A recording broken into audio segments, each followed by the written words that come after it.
So let's get into it. So you're all here because you want to, build an AI agent, or maybe you want to see me build an AI agent, or you'll learn about AI agents or whatever. But before we get into AI agents, I want to talk, give some background context on the whole thing. So we are here to talk about AI automations, and AI automations, what we argue is as transformational as all of these big technologies. Of course, we can go past the typewriter area, but the typewriter area, is kind of recent in the last 1,000 years. So the typewriter changed the way that we communicated information, right? Before that, we had the skrill and we had to write like this, and we could only do so many words per minute. Books literally existed by handwriting, and then out of nowhere, not out of nowhere, but the typewriter was born in that, we could type super fast. Then we could produce books, and then new industries changed from that and completely revolutionized the way that the entire world works, right? Created new industry, created the book industry, et cetera, et cetera, et cetera. Everything changed. And then, we could, obviously a lot of advancements have happened since then, like the Industrial Revolution and so on and so forth. But with respect to information processing, the personal computer came out.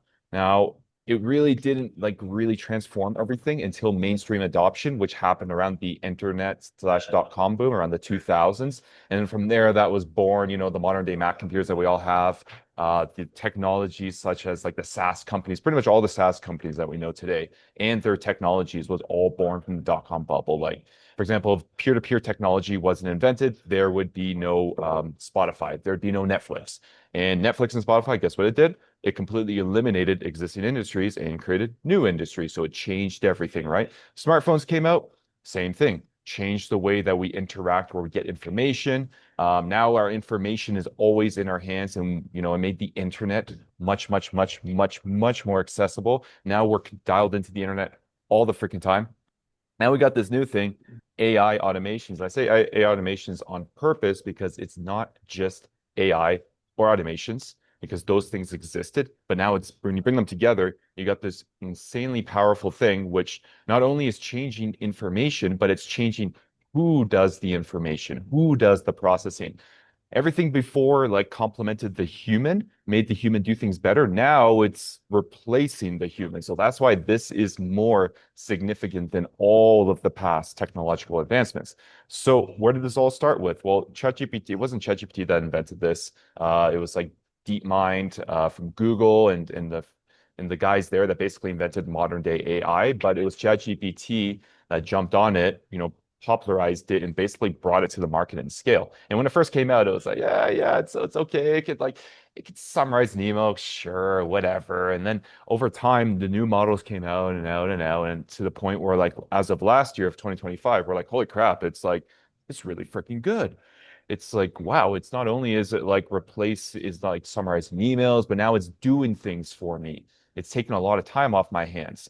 And now we're seeing like insane rapid transformation in the technology. It seems like, as you guys probably all know, which is why you're here, it's like every single month. It kind of feels like every week now, a new thing is coming out, a new model is coming out that's just changing everything. The crazy thing is, like this time last year, ChatGPT was the hottest company.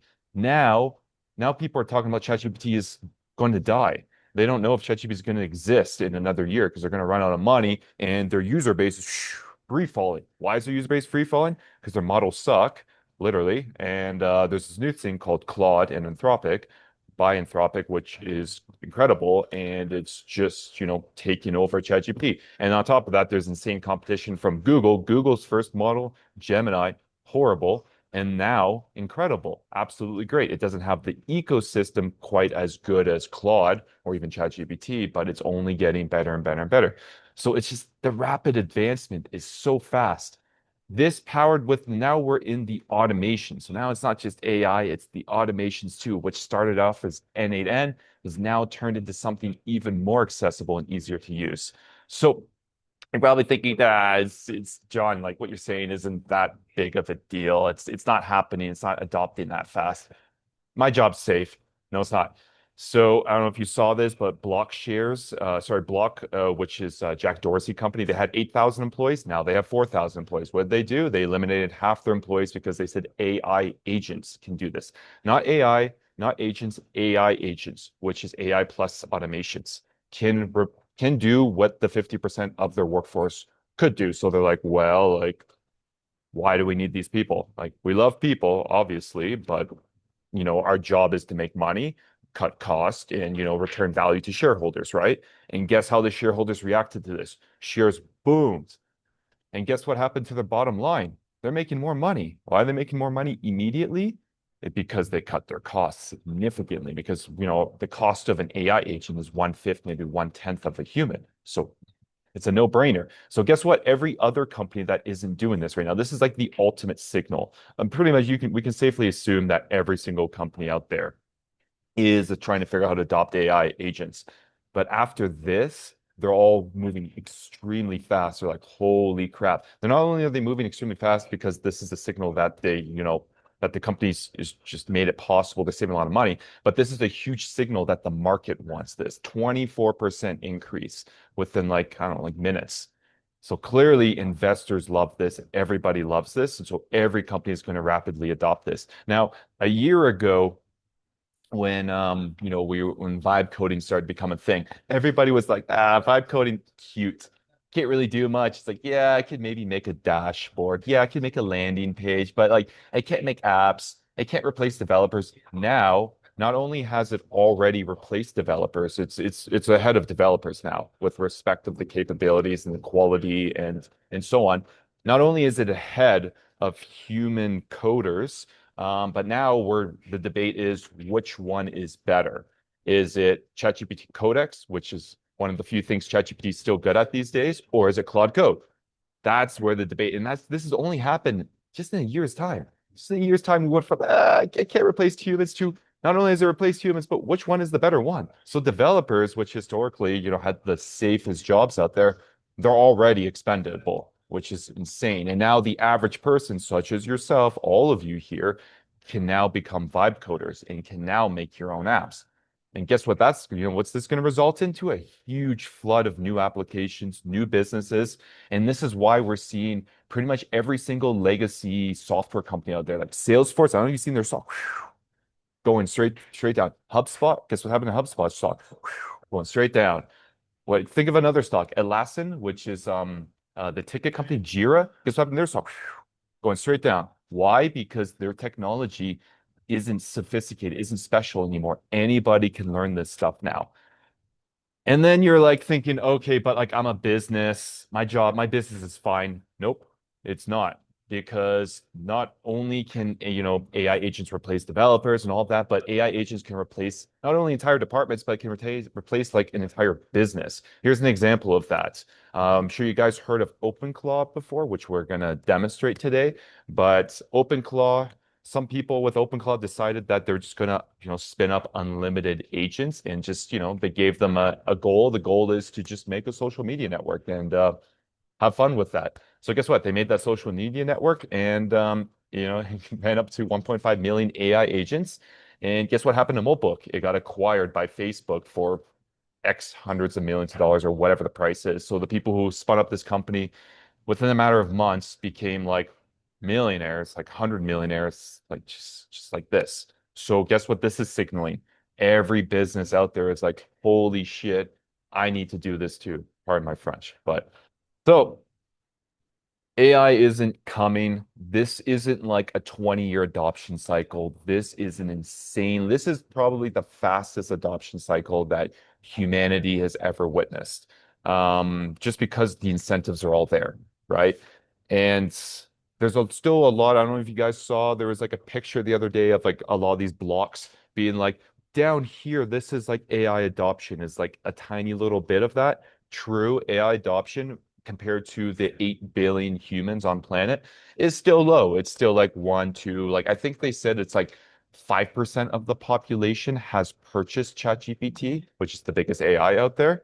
True, it's low, but it's growing faster than GLP-1s. It's growing faster than any other technology that's ever been introduced, ever.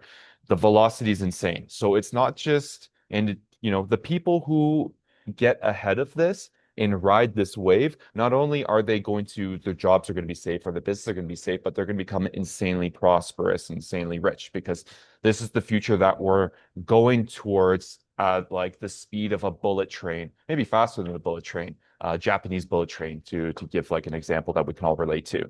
So what is your survival strategy here? Is learning ChatGPT Claude enough? No. Absolutely. Why? Because AI just responding to an email or just helping you draft an email, that's not good enough. What you would need to do is something more powerful, AI automations. What do AI automations do? They work 24/7 without human intervention or with, and they can spin up an agents within agents within agents within agents that can quite literally do not just a person's job, but not people's jobs, but entire department or entire company's jobs, literally, which I just gave you examples of all of that. So not a lot of people are talking about this, and this is extremely, extremely important.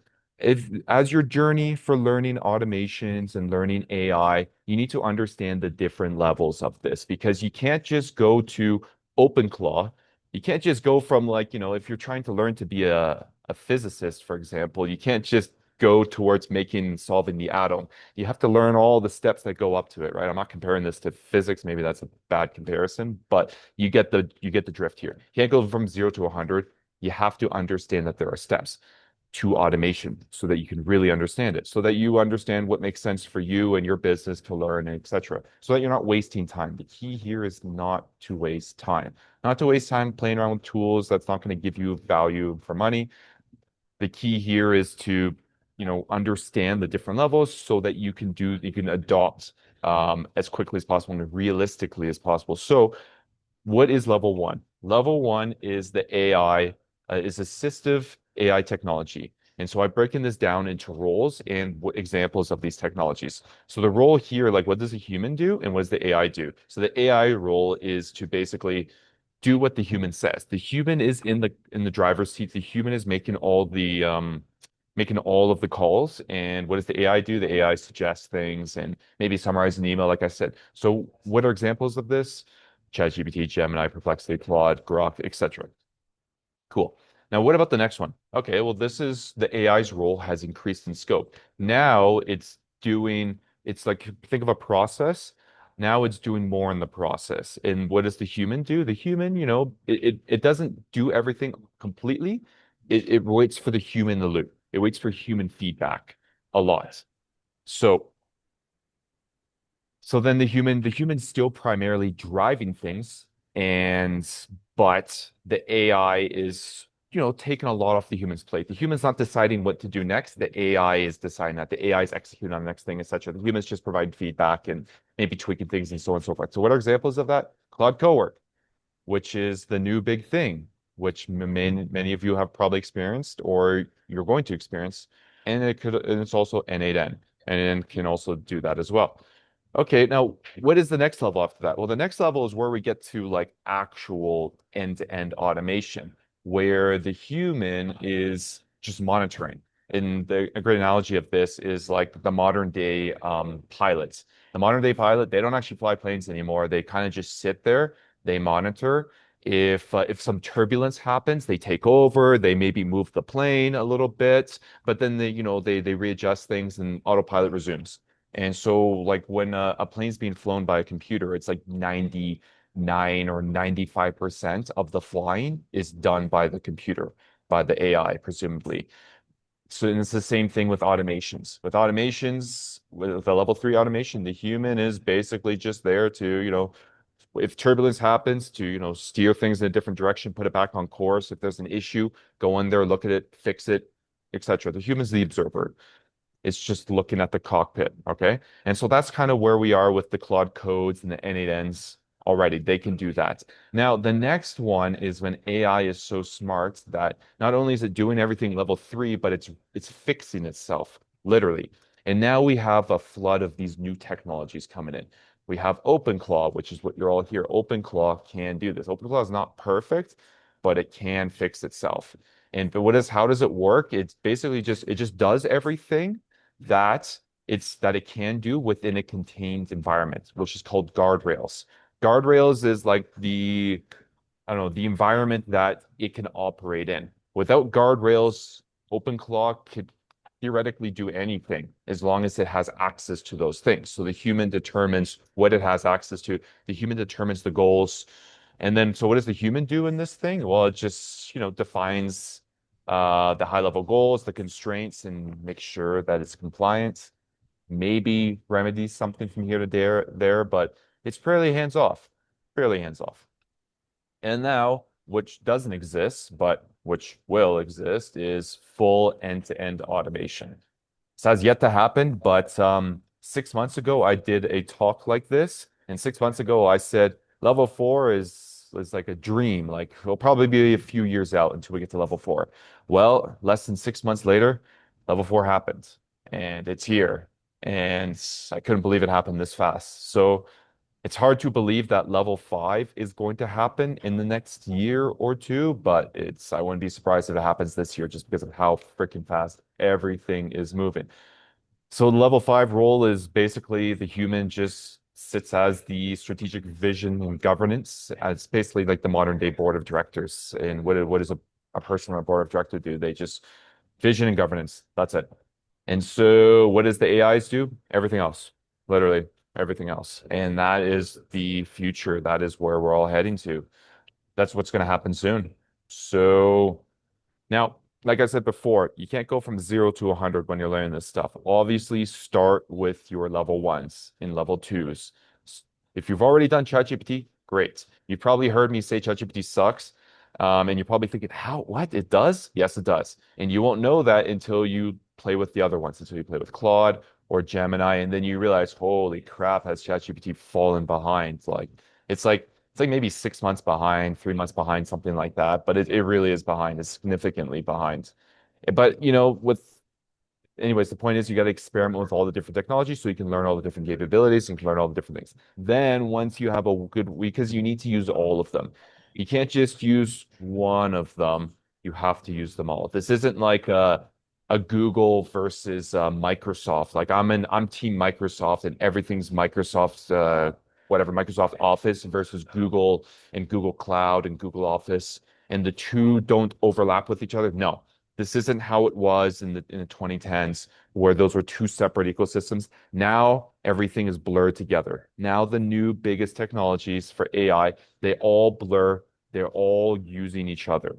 Because you have to. Because some are just better than others for different reasons, and we'll go over that in a minute. So then you start with those, then you move on to the next level up, which would be cowork. Cowork is a great next level up because it can do the level two automations and sometimes level threes and it can do it well, but it does it in an easy way for you to learn. Once you've done that, then you move on to the N8Ns and the Claude codes of the world. Then once you've done all of that, you can move on to the OpenClaws. If you're going from ChatGPT to OpenClaw, 99% of the time you're going to fail. If you don't, then you're really smart and hats off to you for being super smart. But if you go straight to OpenClaw, the chance of failure is extremely high just because you have to learn so much stuff to it. It's like, yeah, you can set up an OpenClaw bot, but what the hell is a guardrail? What the hell are models? What the hell are APIs? How do I make all this stuff work? What's a heartbeat? What's a trigger? Like you're just gonna fail. It's just gonna be overwhelming and you're going to fail. So don't fail. We're here to help you not fail so you don't fall behind, right? So all the different level ones, I said before that they're all best at, some different things, right? That's actually changing pretty fast now. Like, for example, Claude used to be the best writer. Now Gemini is the best writer. Claude's still a really good writer, but now Gemini has become the best writer. And ChatGPT used to be the best at image and video. Now it's Gemini. Gemini is the most superior image and video generator. Perplexity used to be the best at deep research. Now it's kind of tied with Claude. So I don't really know what Perplexity is good at anymore, to be honest, because they're still good at it, but Claude is, for quite frankly, gone better in some ways. And then what about ChatGPT? Because ChatGPT just used to be the best in general. Well, what are they good at? Not a whole lot. They have great APIs, and they can do coding really well, and that's about it. Everything else that they have is subpar. It is like average or subpar, one of the two. So now that you know all of this, you're thinking, okay, well, now I know that like I can't really rely on ChatGPT anymore because it's just not the best. If I'm going to use a best all-around generalist AI, it can't be ChatGPT. It has to be Claude. Now I just taught you this. Now you're going to be like, what the heck? And now you're going to actually try to play around with Claude after this. You should. If you don't, then that's not good. But anyways, let's continue the conversation because this is about AI automations. And a lot of people don't understand the difference between generative AI and agentic AI. And this is extremely key because all of the new technologies, the open clause, that's all agentic. Even co-work is agentic as well. And so you're probably thinking, what the heck's agentic? Agentic is when AI predicts that you want something done and it does it for you without you telling it to do. So for example, it can, I don't know, scan stocks, it can book flights, it can do pretty much whatever you want it to do. It can do up to a certain degree, of course. Generative AI is you tell it to generate an image, generate text, and it generates it for you. It creates it for you. So that's different. Agentic, these aren't separate things. These are overlapping. Agentic uses generative. Generative uses agentic. They use each other. Make sense? Great. Now, what about RAG? RAG was like this super hot thing we're all talking about, and that concept kind of fell off. But it's still extremely important because every single system out there nowadays, like in the past few years, they all use RAG. Because RAG is like basically, if I had to put this into an analogy, it's like LMs working with LMs and different tools and with instructions and to find a needle in a haystack. So if you guys don't know what that phrase means, needle in the haystack basically meant that it was impossible to find something because it's quite literally a tiny little needle in a haystack, which if you paint that picture of that, it's virtually impossible to find a needle in a haystack. But with this technology, with retrieval agentic generation, you not only can you find a needle in a haystack, but you can find multiple needles in multiple haystacks. And so that's what this technology accomplishes. So it's extremely powerful. Now, what are the modern AI agents, which you're all here? Now, you got to understand that an AI agent is quite literally replicated off a human.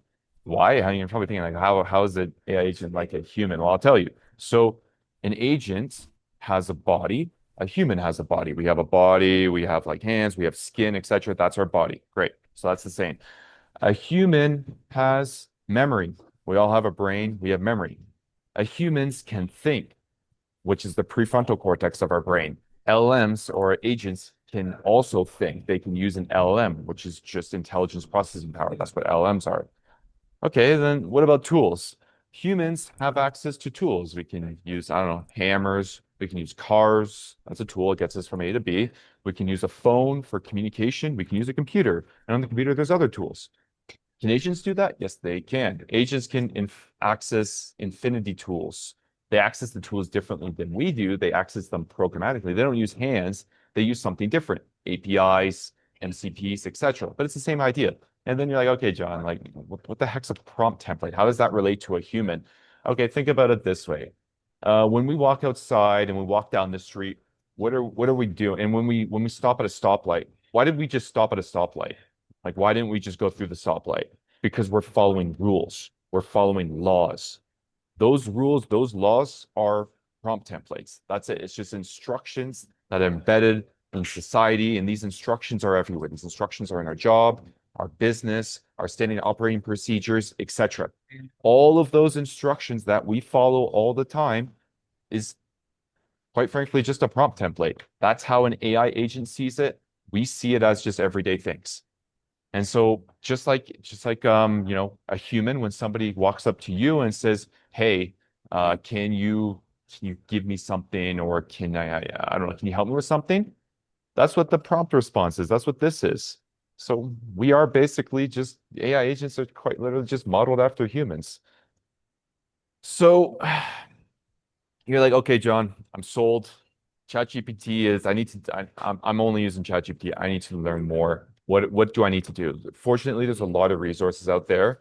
How myself learned, Alex and Balazs here, we all learned by a combination of YouTube videos, which is a great way to dip your feet into this. But YouTube videos isn't enough. You need to actually start practicing this, using this, and actually start building stuff because now we're all basically going to become builders. Vibe coding doesn't just do websites anymore. Vibe coding builds apps, it builds automations, it builds AI agents. It does things that solves your business needs. So now you have to do more than that. So how do you practice this stuff? You can learn it yourself, and you can learn this yourself by YouTube and using Claude or other LLMs to help you. But the best way to do this, because you're going to get stuck and you're not going to be able to figure this out, and you're not going to be able to even know how to ask AI to help you. Only a human will be able to help another human out a lot of the times. So that's why you got to join communities. School is a great resource for this. There's free communities, which shows you what's possible. And then there's a paid communities that gives you, structured programming and stuff like that. So This is your homework. Your homework is to start with Claude Code. After that, learning NA. Remember NA10? That thing that was super popular like 6 months ago? It's still relevant. It's not as popular as, Claude is or OpenClaw, but if you really want to learn this stuff and you really want to automate your business or your job, it's really worth learning N8N because N8N like visualizes how these systems work. Okay. And then you after doing all this stuff, you can do OpenClaw. So do that journey. Okay, now, which the promise why you're all here, we're gonna build an agent. So I'm gonna build this. This actual thing here is what I'm going to build. And I'm going to build it in just a few minutes here. So I'm going to stop sharing my screen. I'm going to go into N8N. So here we are in N8N. And many of you have probably seen this. Some of you probably haven't. But this is my N8N here. I have automations running all the time. As you can see, I've had 15,000 automations have run or executions have run just in the last 7 days. That's a lot. So we want to create a new agent from scratch. So we're going to go ahead and click on create workflow. And this is a canvas like, so as you can see, we're here, there's nothing there. So we're gonna go ahead and we're going to, start this. Now, what's the first step of a workflow? And this is anywhere, like this can be with anytime you make an AI agent, whether it be Claude or something, it needs to be triggered, right? Like ChatGPT won't do anything unless you trigger ChatGPT to give you an answer or to ask a question. That's called a trigger event. So everything starts with a trigger. So that's why we have a trigger here. Now we can trigger this thingy, but guess what's going to happen? Nothing's going to happen because it's not connected to anything right now. So how do we, hang on, I'm going to move this up here. And there's a log thingy. There we go. And so as you can see here, we just sent it empty information and it returned as empty information. So that's not really useful, right? So what's the next thing we do? If we're building an agent from scratch, we want it to be an AI and we want to do an AI agent. So we select that. So cool. Now we have our AI agent and let's say hey to it. And guess what? It's failing. Why? Because that AI agent doesn't have a brain. Okay. So then let's give it a brain. So the brain here is the chat model, and we have a lot of different chat models here. So as we're making this AI agent, basically a robot, we can choose a bunch of things. We can choose Anthropic, Claude, DeepSeek, the Chinese guys, or people, OpenRouter, which gives us access to all the different models here. And we can even go down to our good old friend OpenAI, which, so we'll go ahead and select that. So now we have it. Now we're going to say, hey, and we're just straight communicating with the OpenAI model, which is it's an old model. I think we're using 4.1 mini, which is like 6 months old, but it gets the job done. It says, hey, but this model, like, can you give me research on, I don't know, on the Iran war? I don't want to talk about war. Something that's recent. So if I asked it a question on something that's recent, it wouldn't be able to give me that information. Why? Because this is just a brain, and the brain doesn't have access to certain tools, that would give it access to information. Like for example, what is the weather in New York right now? It won't be able to answer that question because it doesn't have access to real-time weather data. So what do? We need to give it access to a tool. And there's so many different tools here. We can give it access to, oh, there is a weather tool. Like, look at this. There's a weather tool here. It looks like we have to set this up with a few thingies here. Like, for example, if I move, I can't see. There we go. If I put the chat input into here, and if I set this to EN, I've actually never used this before. So what is weather in New York? Use the tool. Let's see if it uses it. I honestly don't know. All right. So we didn't set it up correctly here. It doesn't like this because, the city has to. So pretty much we could create a prompt here that tells it to only pass the city into this, but I'm not going to do that right now because that's more complicated. So what I am going to do is I'm going to use a different tool, something called Perplexity. But before I do that, I actually have it in a sub workflow. So I will just do that. We will do this one here. And so now I'll say use Perplexity, which can get real-time information, to search the web and find out the real-time weather data in New York. Okay, So I told to use Perplexity. Now you can see it's using Perplexity. And now we have ChatGPT telling Perplexity what to do. So now we have two, LLMs working with each other. It's giving us some information. There we go. Look at this. The current weather in New York is around 38 to 40 degrees. Wow, that's cold. Temperatures feel like 27 to 30 degrees. So it feels like winter. Now, as you can see, this is why I'm telling you, this is why I explained in the presentation why you need to know the different LLMs and the capabilities. If you didn't know that Perplexity can find real-time information, then you would have never known to do this. As you can see, I solved this problem really fast. I want to get real-time information with my customly built agent.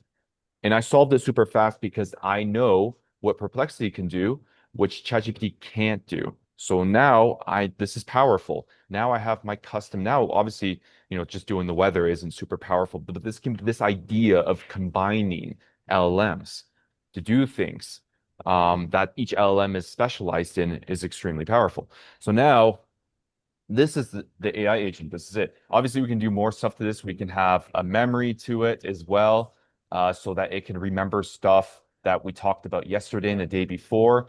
I can have more sophisticated prompt templates. Right now, there is no prompt template. The only thing that's happening right now is the info, like the message is being passed into this here. But I could say stuff like, read the message below and then create a formatted reports with X, Y, and Z, for example, right? So there's me giving it specific prompt templates like I mentioned before. And so there we go. I just did this in 5 minutes, right? Literally. So now AI agents are kind of become standardized. And now let me go into my Telegram here. Here is my OpenClaw agent, which is my CRM in SDR. So I say, give me an update on our CRM. Spelled update wrong, doesn't matter. It's AI, it's smart. And so now you're probably thinking like what is it doing right now? So this OpenClaw bot, which I call after my company Launchpad Fast, it's sitting in a virtual private server somewhere in the world. And look at that. It's giving us an answer. Here we go. Beautiful. Beautiful, beautiful, beautiful. What can you do? Just so you guys understand. Now, this is a custom OpenClaw agent that I built based on everything that I trained it on, told it can do, the guardrails I gave it, et cetera, et cetera. But what it can do is it does lead processing, it monitors Slack for real-time information, it handles them, it does research on all of them. It uses Perplexity, again, because we love Perplexity for that real-time research. It uses Gina to be able to read websites. It finds emails for them on Wizza. It classifies them based on intent and product fit. It creates a CRM file for them so it can track them. So this has replaced my CRM. This has replaced my HubSpot. This has replaced my Go High Level, just this agent here. And this agent isn't me just talking to it. It's agentic. As you can see, here's examples of it doing things by itself. Lots of examples of it doing things by itself. It runs every hour. It just runs by itself. So, and it's quite literally getting meetings for me and helping me close meetings. I would have never had the time to do this. I would have had to hire people. I would have actually, yeah. So I would have to hire people. I don't. So it does all of this for me. It's incredible. It creates email campaigns. It goes, reads all my emails, deletes my emails, replies to them, manages my CRM, manages my it knows when I have conversations with people and it handles that. It knows my calendar. And it does these type of deep research for it. So now this is my current OpenClaw. That's just the one use case, the sales use case. Now I'm going to pass it over to Alex here, and Alex is going to show you the other really cool things that OpenClaw can do here. Hey, how's it going? I'm going to share my desktop and also I'm going to share my sound as well too. Cool. Let's see if I can.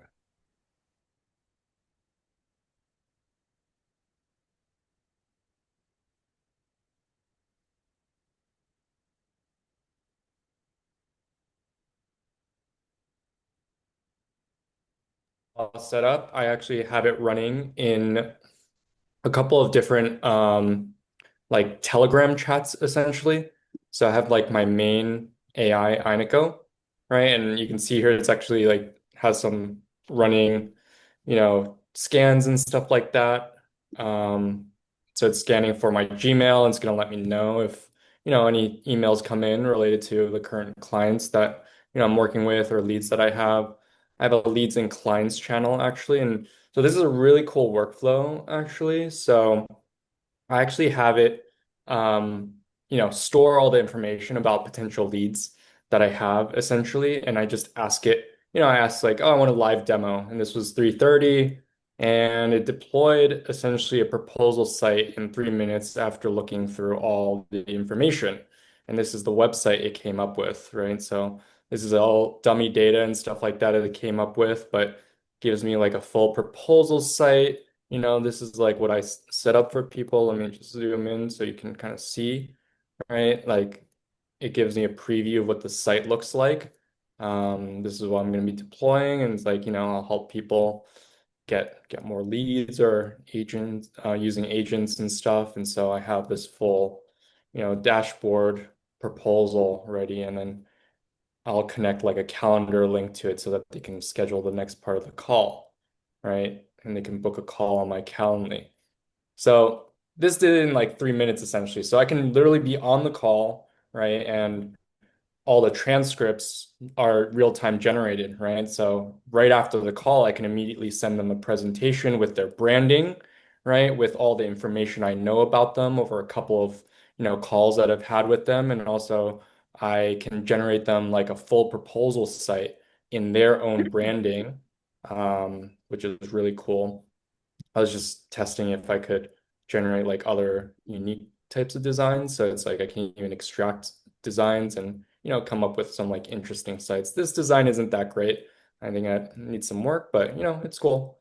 And let's see, I asked it to generate another demo site as well too. This is all using Opus on the back end, right? This is OpenClaw, right? With the brain being Opus, and it's able to kind of like generate these sites as well too.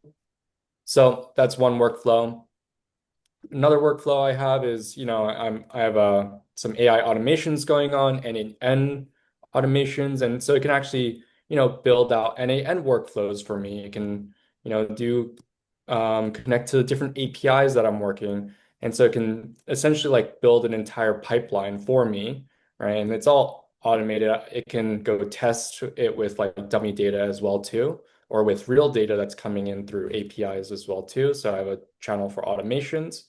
And, I also use it for marketing as well. So we'll go to the marketing channel.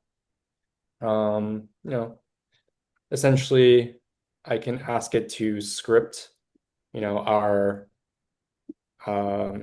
make a script about our curriculum that we're doing with Agents J. The 8-second script is I went from 0 automations to building AI agents in 3 weeks, 12 lessons. And then it'll come up with the VO3 prompt for me because I have a VO3 prompt library here. And essentially, I didn't have to write any of the copy. I didn't have to write any of the prompts. And also, it's going to select for me like, different options, and it's able to generate these videos. I can't play any audio right now, so I went from 0 automations to building AI you can just take agents a in video. 3 weeks. 12 lessons, $87 a month. Agent J Plus. Link. Yeah, so it's just like I really went from 0 cool, like automations to building fast. AI agents in 3 weeks. So yeah, that's kind of like the sort of overall setup. I've gotten way more work done with this, than I ever had. But it also comes with a lot of like sometimes debugging, right? You have to understand what you're actually doing. It's not like something you can pick up and, immediately start, generating all of this stuff. Like there's setup, right? There's learning about how skills work. There's learning about how different MCP servers work. There's about learning about APIs and how do you connect the right APIs, and also thinking about how to plan out a project from beginning to end. So that's something that, even when you're working with an AI agent, it can be creating a lot of work. So this is another AI agent that I work with called Hermes Agent is a new one. It works with ChatGPT or GPT 5.4 on the back end. And it's actually, doing coding for me, but it's like, and it sends me links to sort of like files as well too, so I can kind of like read through the code if I want to, or it could just tell me what it did, and I just say, okay, great. You have to understand, what it's telling you to in order to direct the agent in the right direction as well. So that's a lot of what, I'm teaching at the Agent J Plus community as well too. Like we really bring you from, just nothing, zero, right, all the way to the fundamentals, the building blocks you need to understand all of this. Anything else we should cover, John? No, that's it. But as you can see, Alex has gone way farther with his OpenClaw than I have. He's got multiple OpenClaws here, multiple agents that have multiple different use cases. And on top of that, he's even experimented with the next OpenClaw, which is called Hermes. There's already a competitor to it, Hermes, because the technology is just moving so freaking fast. So I'll take over sharing here, Alex, and we'll get back into it. Can't see. There we go. Make this big. Beautiful. All right. So what are your next steps here? Your next steps is this. Join the Agent J free community. Why? Because we have two parts of the community. We got the free one, where we deliver honestly too much value for free. And we have the paid one where we have a structured curriculum where we teach all this stuff to you, literally, and we guarantee you will get an automation and so on. But we have not weekly, we have weekly programming, and in our weekly programming, we teach you how to build an automation. So next week, we're teaching Claude code. There's going to be like a Claude skills that we're going to teach you. So every week, we're going to teach you a new Claude skills because Claude skills is a new thing that everyone has to learn. So we're teaching that. Then there's vibe coding. Vibe coding has become like you can vibe code an OpenClaw. Not only can you vibe code a website or an app, but you can vibe code an OpenClaw agent or a Hermes agent. So vibe coding has become extremely important. So you have to know how to vibe code. So every week we're teaching new different ways how to vibe code, new vibe coding tools, et cetera, et cetera. It's only becoming more and more and more useful and prevalent and useful and so on. Then we also teach prompting because just saying, make me an email isn't enough. You need to have a two-way conversation with the AI and you need to understand how the AI thinks. There's different prompting techniques and so on. So prompting is extremely useful because once you master how to prompt, then you know how to basically build any automation or vibe code any type of app. But all of this really comes from prompting. If you're not a good prompter, if you don't understand the AI, then you're never going to achieve this stuff ever. So that's why we teach prompting best practices because all the different AIs are different and there's different like techniques for this stuff. So okay, so for the Agent J Plus community, if you're like, yeah, this is fine, just tell me exactly what to learn and exactly how I can get to where you are, and I can actually build these OpenClaw bots that's literally replacing HubSpot, literally replacing like HeyGen and all of these image generators out there. Like, just tell me how to do that. Agent J Plus is for you. And in Agent J Plus, we have a full curriculum with 12 lessons, 4 modules, where you get all the videos, the recordings. There's office hours where you can come in and be like, I'm stuck, fix this, help me. And you at any time you can ask questions in the community and you get support from myself, Alex here, and Balash.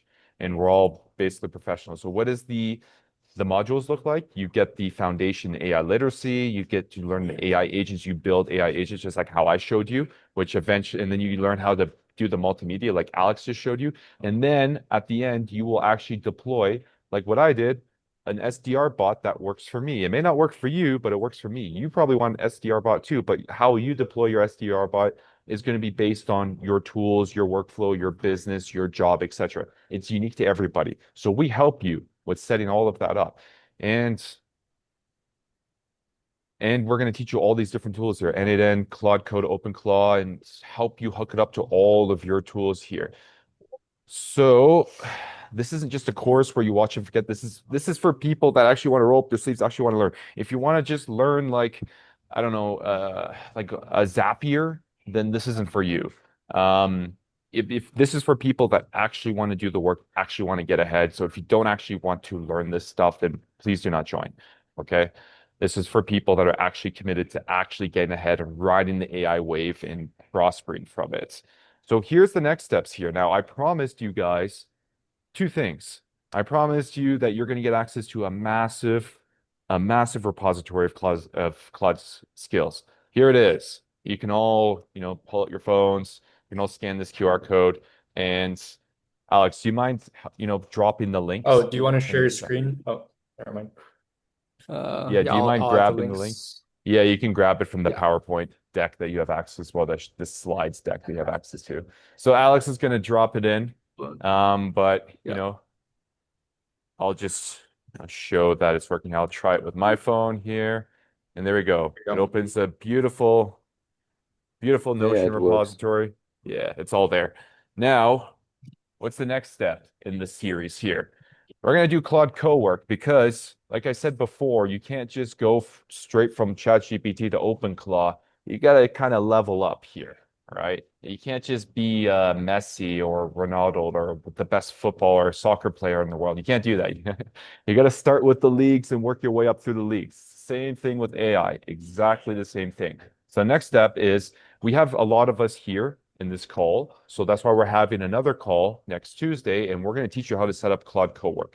And on top of Claude Cowork setup, we're also going to teach you some really relevant Claude skills, like how to optimize your LinkedIn profile. There's things, LinkedIn profile optimizer, how to do a drip sequence, and we're going to give you these skills and actually show you how to set them up because like no one's really doing that right now.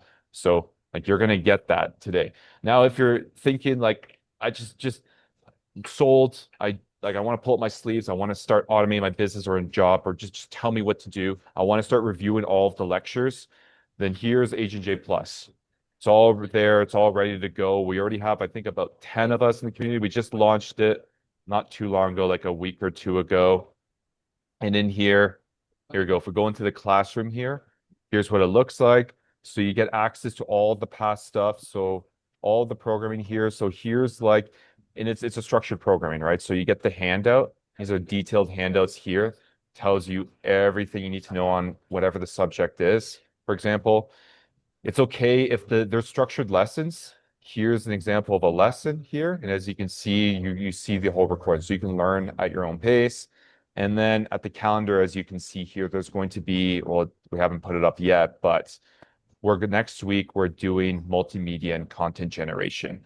And then we're also mixing in Claude skills and cowork, and we're also doing OpenClaw as well, which is coming for soon in the coming weeks. So this is the Agent J Plus community where we basically guarantee that we will build you a working automation or help you get your automation working in the next 90 days or, money back, or we keep building it with you. And so that's it.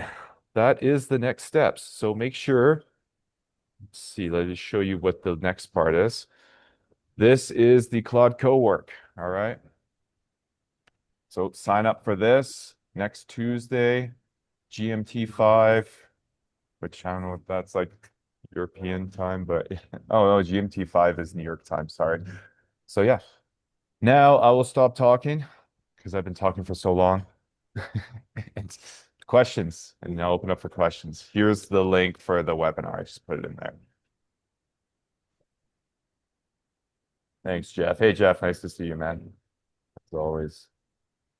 Can I put this? I don't know. Yeah, okay, so do you have any questions? I know you guys are dying to ask questions, but we ask that you be polite here. Just put up your hands. There's the hand symbol somewhere. I don't even know where it is. But yeah, put up your hands and I'll call you out and you can answer your question.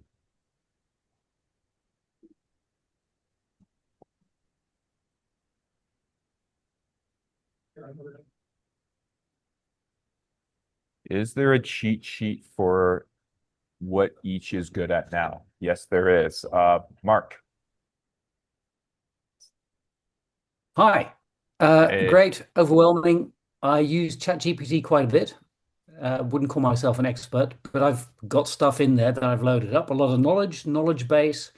Yeah. Essentially, I'm going to have to take all that and put it into Gemini to give it the knowledge that I put into ChatGPT and sort of cut my losses. Is that what you're saying? Yeah, more or less. I mean, it depends on what you want to do, right? So you don't need to do a cut and switch over. That's not needed. Like you can use ChatGPT for a lot of things. It's not the best at everything, but it still gets the job done, right? You're still going to want to keep everything in there, right? So I recommend don't just doing a huge switch over. What I recommend doing is, like I said before, ChatGPT. Uh, Here, let me share my screen and show you. Let me show you some real world use cases in Claude that would benefit you, that could benefit everybody here, and why you'd want to use Claude. Okay, so I'm loading it up here. I use Claude in code area, but this is how you're going to use Claude. You're going to get the desktop app or the web browser. It's do the same thing like this, right? And so the beautiful thing about Claude, and ChatGPT has this too, but Claude is significantly better. It's connectors. So with Claude, I can tell it to look through my emails, right? I can tell it to look through my emails. I can connect it to my Fireflies. I can do a whole host of things. So you're going to discover new use cases, like maybe with your job, Mark. Like what do you do for your job? I am actually a behavioral scientist. We tell people not to forget about the human in all this stuff. But That's we great. do a lot of analyses on websites, on ad campaigns, etc., and we use Uh-huh. ChatGPT for that to do all the grunt work that then I don't have to do. I can do something in 5 minutes rather than 5 days. Right. Okay. So Claude Cowork, for example, and you can set up a cowork for this. So you could go in here, you could set up a scheduler and basically tell it that it'll yes, you give me a daily briefing or research X websites/topics every, I don't know, every day, every few hours, etc. And you don't have to write this stuff yourself, by the way. You can have this conversation with Claude and tell it like, hey, like I'm a behavioral scientist. I'm using ChatGPT for this right now. I want to do this automated. I don't want to, manually tell ChatGPT to do this research and find this stuff. I just want you to do it. Help me set up a co-work, help me set up a schedule and help me do this. And guess what Claude's going to do? Claude's going to tell you exactly how to do it. Claude's going to be like, all right, you're going to want to create a new task. You're going to use this name, this description, this prompt, come up with this frequency, and then you're going to do it. So to answer your question, like don't just move everything over to Claude. Move the things, do stuff in Claude that ChatGPT can't do well or just can't do. An example of this is Mhm. automating your research process. That's a Sure. real world example that will save you, I don't know, not just minutes, but hours per week, probably more. Yeah. One Yeah, quick exactly. question. I'm not a Yeah, coder, yeah. and so I'm going to join you guys. Absolutely. I just want to make sure that I'm not surrounded by a whole bunch of, excuse my French, coding geeks. And I'm sitting there going, stop, excuse me, excuse me, excuse me. Well, I look full disclosure here. A year ago, I couldn't even write a single line of code. I still can't write a single line of code. I guess what I'm doing now. I am, and I'm not a coder. My background is a product manager, so I'm a non-technical person. Look what I'm doing now. I'm doing code. How am I doing code? Am I writing the code? Nope. I'm not writing a single line of code. I'm just telling the AI what to do, and the AI is just helping me. And sometimes the AI tells me what to do, and I'm just the problem Yeah, solver now. yeah, So yeah. that's it. Same thing Fine. with Alex. Alex's non-coding background as well. Same with Balaj. We're all non-coders here. So if we can do it, you can do it, basically. But I mean, Sure. again, that depends on how much you want to learn this stuff, right? There's levels to learning here, and we're going to take you through each of the levels so that you don't get overwhelmed. Because the biggest way to fail at this is just to go straight to the hardest thing, which is OpenClaw, for example. Do the hardest thing, and then you get overwhelmed, which it's because you will, because you can't just you can't go from like zero, like a football player, an average Joe football player to Ronaldo overnight. You can't do that. There's steps to this. Same thing with AI. So we help you with those steps. Okay. Now, just for the rest of the group, I'm Yeah. not a patsy. I haven't been set up here, but I'm in. Thank you very much. Thank you, Mark. Appreciate you. No, but you asked a very good question. I mean, like I did give the argument that ChatGPT sucks. I'm being a little harsh. It's it doesn't suck. It's just once you start using the other guys, you start realizing, oh wow, they're just ahead. ChatGPT is still great. But it's just the other guys can do more now. So why not take advantage of the things that can do more, right? And I would say different LLMs are sort of specializing in different areas. So it's kind of worth, just even trying out other ways of thinking, right? It's like you can imagine each LLM kind of thinks differently. They don't really think the same too, right? So a more diverse set of, minds allows you to actually accomplish more, right? And more creativity, more combinatorial creativity in the sense. And yeah, graphic designers. So for example, you have a Canva connector too. So it's like you can connect design software to your Claude code or your Claude cowork, and it can actually automate some of that process. Like let's say, you have a ton of assets to create, right? You can ask cowork to actually code you up a script, right? You might not even know. Oh, actually, I have a really good example. I wanted to convert a GIF to an MP4 file, and I just, had a folder with GIFs in it, and I just threw it to AI, and I just like let AI go do its thing. I didn't even like touch the keyboard, and it created an entire tool, a script essentially that converted it to an MP4 file, right? And that actually speeds up, website delivery. Like if you have GIFs that are super big, we reduced the size by 3 times. And this is a tool, you could have found online, but like one of my friends, he really was looking at this for like 2 days essentially, and we solved it in, 5 minutes.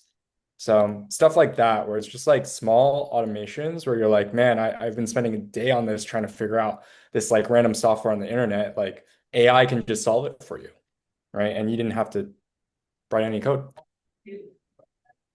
And also image gen, right? Image generation, you can create an entire, brand guide very quickly, right? That you can display. It's like someone gives you their brand description, you can write an entire website.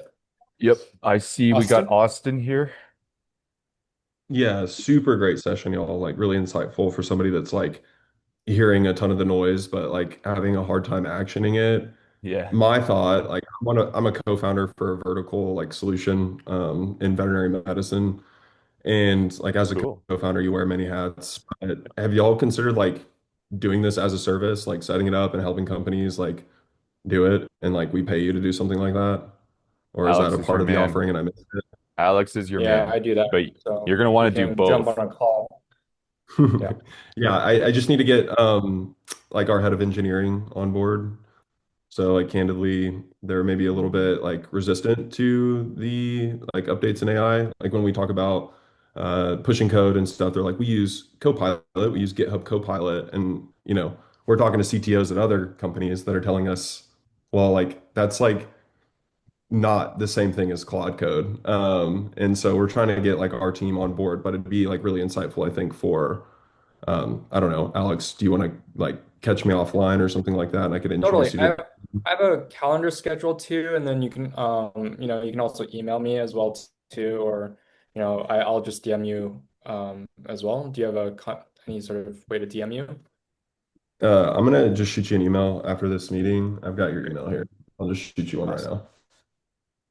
Thanks, Cool. Austin. Yeah, But and then Thanks, y'all. mhm. appreciate your question. So if you're an owner like Austin, that's I mean, you got Alex here, but Austin, still recommend that you dip your feet into this yourself because it's like there's going to be a lot of that busy work, like that administrative stuff that you're just dying to get off your plate, and we'll help you with that, essentially.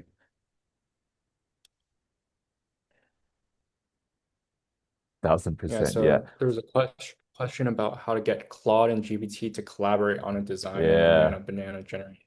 I love that question. You want to answer it, Alex? Or should I answer it? Yeah, I mean there's a couple ways, the way we teach it to it's like you could have a workflow, like an NAN workflow that generates the images for you that you've built out, right? That's one way to do it. And then you can connect, your workflows to Claude Cowork that Claude Cowork can then call. But the way I kind of work with Claude and GPT is like I have my OpenClaw, right? Opus actually um creates the designs, and then I have OpenClaw then run GPT agents, right? That then codes the rest of the website. Essentially, that's my workflow. I actually prefer to use Opus as the orchestrator of agents, and then, GPT as the actual like coder part of it.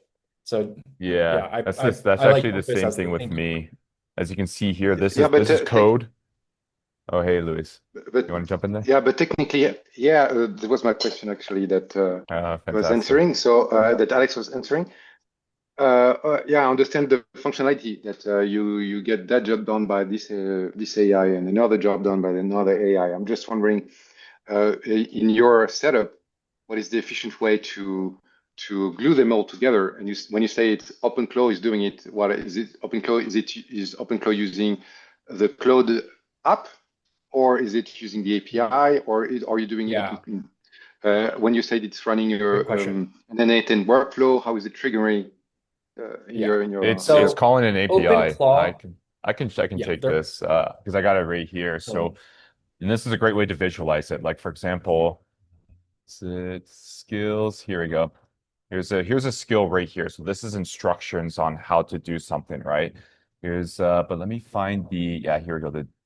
This is the social graphic skill. So this is how you can visualize it. In this skill here, it knows exactly what to do. There's trigger phase, how it works, et cetera, et cetera. It just follows the steps. Now, how does it interact with an API? This is going to be Claude talking to an API. So there is Gemini. Where is the Gemini? But I can't see everything on my screen. So, oh, but it's not there's in like this one. HTML in your there was like HTML in your skills. So is it showing you a user interface or? There is no user interface. This is just instructions that the AI does. So the AI takes the instructions and follows the instructions. So if I tell the AI this is it here. So here we go. So the AI reads these instructions. There's a command here to run this command with Gemini, use the key, call this Gemini script, create the image, output the image to here. That's what it does. It follows the steps. It creates the image. It outputs the image. That's what it does. So to see this Okay, in so real yeah, time, I can actually show it to you right now in real time. Can you, let's do it this. Can you run for this post? Is it a post? I can't remember. I need context for this. Can you run this for this? Yeah, it's for this post. Okay, so now it's gonna run. And so what's running right now is Claude Opus. So it's Claude Opus. I told it which workflow to run, so it's running the post up image. And as you can see here, it's pulling up the everything we can see it working here, right? So it's gonna work, it's gonna do its okay, thing. but why is it in it's a workflow slash? Is it not it's not a skill? It's just you just tell it to you point it to a .md file.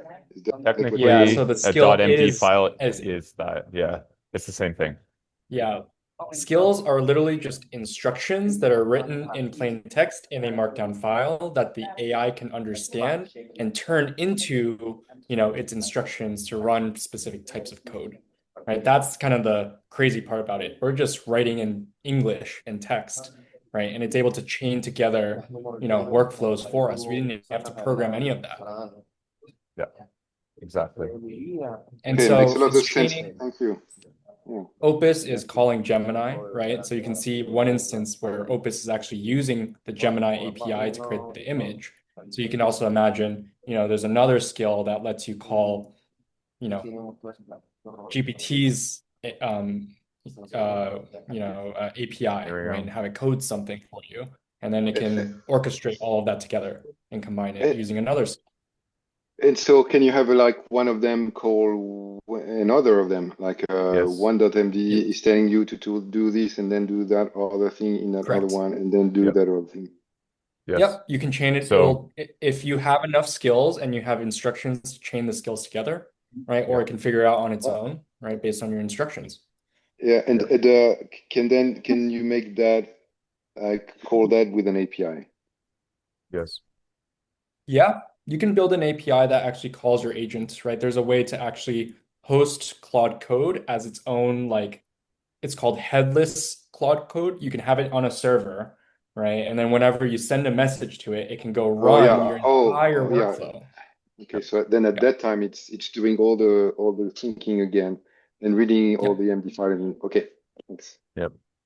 But So I what would it's doing recommend for right. automation. Oh, go for it. Sorry. Oh yeah. Just want to kind of explain because it's done a bunch of things here. So it's running the workflow. The workflow told it to analyze everything about the business, to analyze the actual post because there's post content. Now it's creating, as you can see, it creates these JSON prompts here. So quite literally, Jay created the prompts, and the prompts are designed with the brand's the business's brand. And so now it's going to send these prompts directly into Gemini. See, it just did it right now. Gemini image API key. So it's sending it right to Gemini. All three images are generated. Let me show you how they look like. So it just created all these images that are spot on brand. Here we go. Here's the images. So now if I go ahead and I click on this, we see here, there we go. We have these images here. This was all just generated directly through the API. And this is all on brands. Like as you can see here, it's the branding, is the font, the colors, the placements is all about the same. This is all on brands. And what does this 20 hours have to do with? What has to do with the post, where they're talking about 20 hours and saving 20 hours, etc. So it just did all of this for me. All I did was just give it a prompt. That's it. And then I executed the workflow, the skills, which is workflow skills, same thing. And there's two AIs talking with each other. I just did this. Isn't that incredible? I didn't even have to touch Gemini. It went and, talked to Gemini for me to create these images. But you had like this Gemini Python script or something. That's something that AI you wrote had it. to. Oh yeah, the AI writes you. the AI writes the script. Yeah. See, here it is. So you had to So- code. So you had to code the code that works with the workflow. No, of course not. Of course not. AI does that for us. So you can find a lot of pre-built skills, right? And they'll ask the AI to actually build. So it'll give the name of like the Python file, right? But it'll just list out the workflow in plain English, and then it'll just go build that Python file. It's just something it calls, right? The code Yeah. is just written by the AI every single time, sometimes. Yeah, of course. Yeah, nobody writes code anymore. Exactly. Spot on, Louis. Yeah, you just have to understand. It's like if you're building your own skills, you just have to communicate, what you do in your workflow, right, to an AI, and then the AI can go write the skill for you properly using the right format, and then you've created your own skills. So that's how you turn your knowledge into like workflows now. Mhm. Exactly. And this is what we're going to go over in the workshop for Claude Cowork. So we're going to help you set up Cowork, and then we're going to help you basically do a skills, like what I just did. It will be in Cowork. We're not going to do it in Claude Code, so you don't have to worry about being technical. It's just Claude Cowork. Okay. But super good question, man. You're really getting to the technicalities here. I love it. I'm a little technical. Yes, Thanks. got that. But thanks for the explanation. It was really clear. Thanks a lot. Of course. That's what you get with us. Like, we're not going to give you all the marketing buzzwords. We're going to tell you exactly what to do, show you exactly how it works. This is the exact instructions to follow. None of that marketing BS that a lot of other guys use. Okay, cool. Well, listen, we are way over, and a lot of you guys are still here. So I'll ask one more question. I mean, one more question, please. If anyone, there's still 20 of us here. Oh my gosh, you guys are the best. Thanks for taking the time to, do this and jump on. Really appreciate it. It's Friday night for me. Wow, Louis here on a Friday night. Look at that. Hope this was entertaining. As a marketer, I found that last comment offensive. Good. You know what? Okay, Andrew, let me make your world better. Marketing used to be easy, coding used to be hard, right? Before AI. Now it's the opposite. Now anybody can vibe code anything, but can those people actually market it and get a customer? Yeah, that's actually the hard part now. Marketing is actually turned into the hard thing now. It's actually harder to get a customer than it is to build an app. And for the longest time, it was the opposite. So there you go, Andrew. I hope it made you feel better, man. As a marketer, if you learn this stuff, you're now the most valuable person in the room. Because not only can you build the Also, thing, you have to, yeah, go for it. yeah, one thing I want to add is that Claude, Anthropic, they actually had one growth marketer on their team on the way to like $300 billion of like market value. only Yeah, a isn't that? single growth marketer, and he used Claude Code to do it. Right. Yeah. So it's like all of their ads, all of their like, marketing materials is all done by one person. So that's also the power of like, your knowledge leveraged with Claude. Yes, exactly. All right, guys. Thank you so much. We'll see you in Agent J. We'll see you at the next Claude Cowork workshop. Thanks for taking time out of your busy days, nights, early morning in Sydney. Appreciate you all. Bye for now.